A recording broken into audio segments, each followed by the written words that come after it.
It's time for another WrestlePlanet news update as a WWE main eventer is now a free agent, 2 former Bullet Club members rejoin the faction, and AEW are set to make a major announcement. And before we get into it, if you haven't already, make sure you subscribe to the channel as we've been just below 30,000 subscribers for the past month and I need just 360 of you to press the button. So if you haven't, make sure you do, but let's get into the news.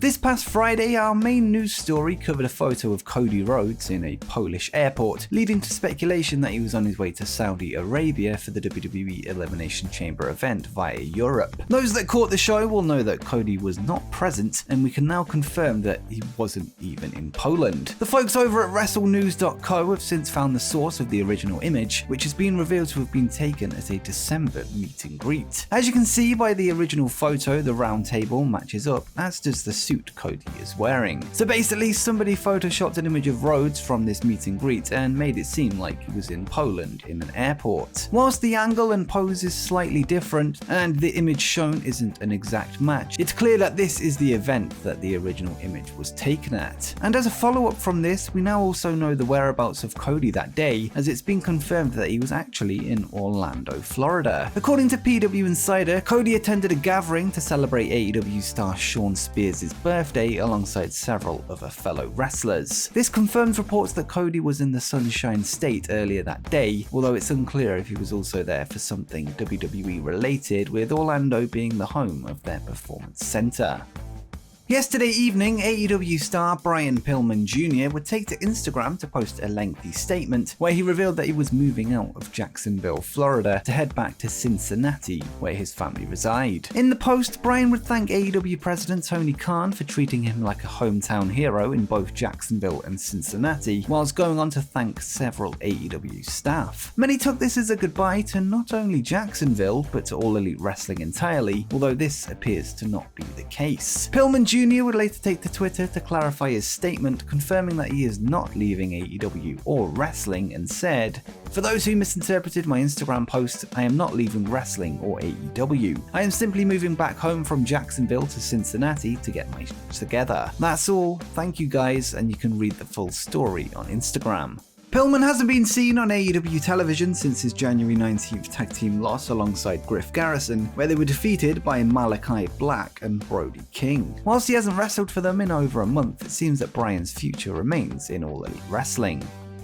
Next up, the final entrant into the first ever class of the Ring of Honor Hall of Fame has been revealed. Today, the promotion would take to their website to break the news that former ROH World Champion CM Punk is the final member of their inaugural Hall of Fame, describing him as one of the most charismatic and compelling performers in ROH history. They'd recap Punk's groundbreaking Ring of Honor career and would say, "Punk made his ROH debut in 2002 and experienced a meteoric rise thanks to his in-ring ability, mic skills, and brash attitude. He incited fans by proclaiming that his straight-edge lifestyle means I'm better than you." Punk had many memorable moments in ROH, including the iconic Summer of Punk, which began when he won the ROH World Championship in June 2005, right after accepting a deal with WWE. Throughout the summer, Punk taunted ROH fans by repeatedly threatening to take the ROH World title with him to WWE. He lost the title that August. In 2004, Punk engaged in an epic trilogy of matches with then ROH World Champion Samoa Joe that have become legendary. They wrestled to 2 60-minute draws before Joe prevailed in their final meeting.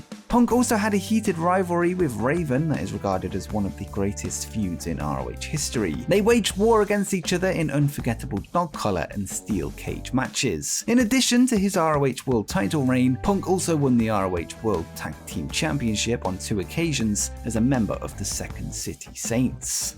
Punk now joins the Briscoes, Bryan Danielson and Samoa Joe to cap off what is a star-studded first round of inductees as the promotion head towards Supercard of Honor 15 on April 1st, their first show since their hiatus began in December 2021. A CM Punk career retrospective will be featured on this weekend's episode of Ring of Honor Wrestling Television, and a CM Punk YouTube special drops on Monday, February 28th on ROH's official YouTube channel. Next, let's go to an update on the future of the Broken Universe, as Matt Hardy has hinted that it could be set for a comeback. For those unaware, the Broken Universe is the term used for the weird and wonderful world of the Hardys, revolving around Matt, Jeff, and the rest of the Hardy clan. The Broken Universe has been spotlighted in Impact Wrestling, WWE, and most recently AEW. Whilst Matt originally made his AEW debut under his Broken Matt Hardy gimmick, the run was ultimately cut short following a lack of fans in arenas due to the pandemic and a reported lack of interest in the outlandish gimmick from AEW president Tony Khan. This week, Matt would appear on his Extreme Life podcast, where he revealed that he hopes to bring back the gimmick now that his brother Jeff is a free agent. And he said, "Broken Matt has a very, very dear place in my heart. Like, I would love to do a silly ass Broken Matt series, whatever it may be. I'm sure Jeff would be down for it too. He loves that nonsense as well. I think it could be really fun. Maybe one of these days we'll get Jeremy Borash back over and we'll take JB and we'll do more Broken Universe type of thing." It's so crazy that we were ahead of this pandemic doing that. The whole reason I wanted to do that was to do something that was unorthodox and out of the ordinary, and just something that would give us a different avenue to tell a story. Something that would be very strange, like the whole Broken Matt Hardy. It's possible that the Broken Universe could return in All Elite Wrestling, with the addition of Jeff Hardy or Brother Nero making it a much more appealing gimmick. But do you want to see Broken Matt Hardy and Brother Nero show up in AEW? Let me know in the comments down below. Now let's move on to a story coming out of the Elimination Chamber, as a top WWE superstar is now a free agent. The opening match of the show would see WWE Universal Champion Roman Reigns successfully defend his title against Goldberg. Before the event, Goldberg would take to Instagram to confirm reports that this is the last match on his current WWE contract, calling it possibly his final mission in the wrestling world. In the past, he's gone on record to state that he is open for more matches in the future, although it's unclear if WWE have any intention of bringing him back. Since his WWE return back in November 2016, Goldberg has worked a total of 12 matches, all of which have taken place on pay-per-view. After 12, he's managed to come out as the winner 5 times, with 2 reigns as Universal Champion. As of now, Goldberg is officially a free agent, leaving WWE after putting over their top star and champion in what is being seen as a passing of the torch. But what do you think the future holds for Bill Goldberg and the wrestling business? Let me know in the comments down below.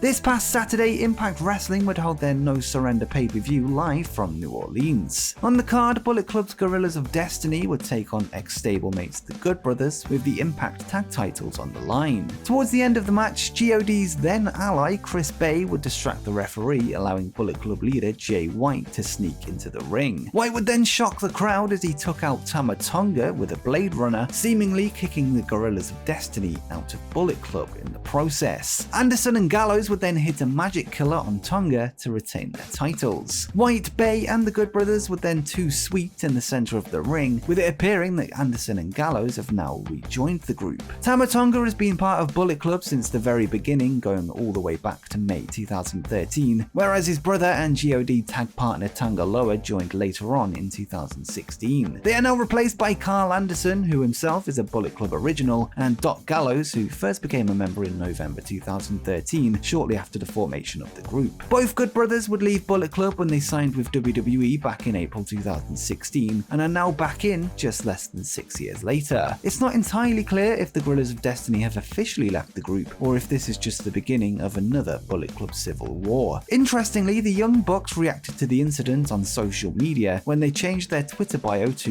"never really cared for Tama anyway, to be honest," to which Tama responded, "suck my, well, you know the rest." Could this mean Jay White's involvement with Adam Cole and the Young Bucks in AEW could lead to more former Bullet Club members rejoining? Let me know what you think in the comments down below, and that could potentially be linked to our next story.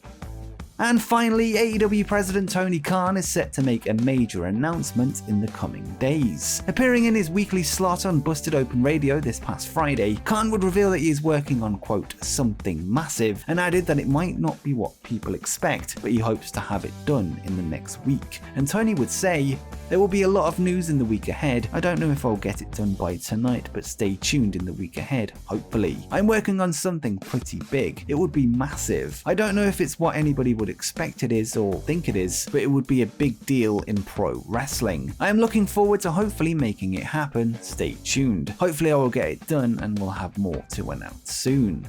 Following this tease, Dave Meltzer on Wrestling Observer Radio would reveal that Tony Khan has been in meetings to put together what he described as a massive deal, but with that said, he provided no further information about what this could be related to. Whilst it's not clear what the deal could be, many fans have speculated that it could be a cross-promotion super show involving New Japan Pro Wrestling and perhaps other promotions. But make sure you stay tuned to the channel to find out exactly what it is and let me know your prediction in the comments down below. And before you go, make sure you check out my video where I discuss 12 of the most obscure WWE appearances by AEW wrestlers.